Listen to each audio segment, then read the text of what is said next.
who knows what we're going to talk about. But it's going to start with Steph Curry, and he's playing out of his mind.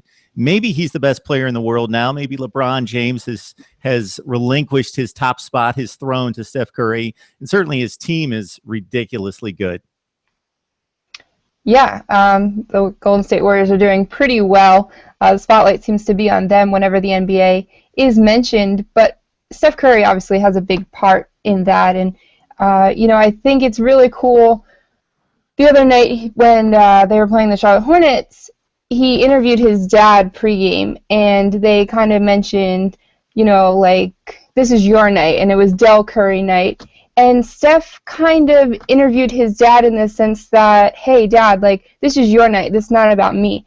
And to see that respect level was really cool. You could tell he was a little nervous in front of the camera, but he's working on it. He's a basketball player. It's not his job right now.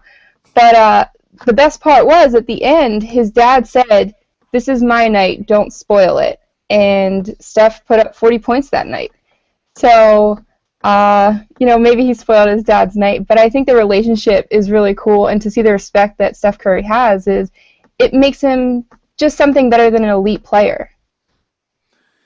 And so I want somebody to chime in at some point and leave us a comment, because I think I have this right. Macy and I were talking about it before we came on, that there's an ESPN promo where it's a SportsCenter promo, and Steph Curry's sitting there with another guy, and I apologize, it might be his brother, because that would only make sense.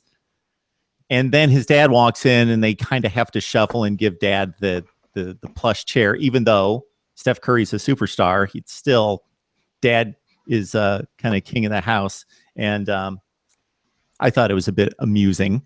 So Golden State, what would be your guess of when they're finally going to win or lose a game? We were talking about this at work the other night, and we were trying to weigh do the 76ers win a game first? But they did, so that's over. So we can't bet anything at this point on that. But when do you think Golden State finally loses a game? Yeah, you know what?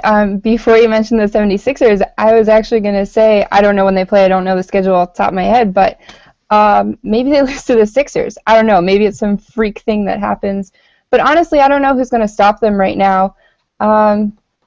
It's their game. Maybe an injury happens to Steph Curry.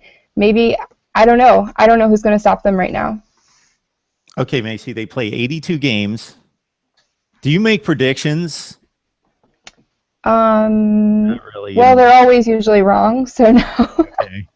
That's kind of my thing, making predictions. I don't say that they're right, but that's kind of my thing. I like to make predictions. So we really should start making football predictions, but maybe we'll...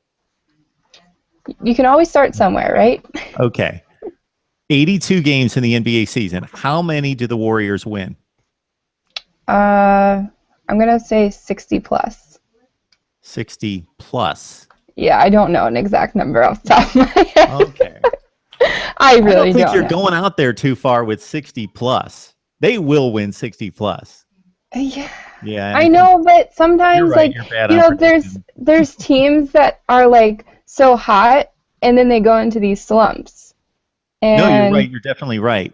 And I root to see these teams go crazy and do really well, but sometimes things happen, and all it takes is one injury, one sickness, one distraction off the court, and nothing's promised. Okay. So I'm going to say a safe bet. I was setting up for a crazy prediction. I thought you were going to say 79-3 or something like that. Okay. I was just expecting something a little bit different, but that's fine. Giants, Mets, Penn State, NBA. Anybody? I can say that. I liked the Heat because I like Dwayne Wade, but I would never call myself a diehard Heat fan because I'm not. When LeBron took his talents to South Beach, I kind of backed off the Heat wagon, but kind of was on it too because everyone else was. But I just kind of watch NBA to watch the NBA. I like to follow a lot of guys out of college, so I'd rather root for certain guys than root on a team.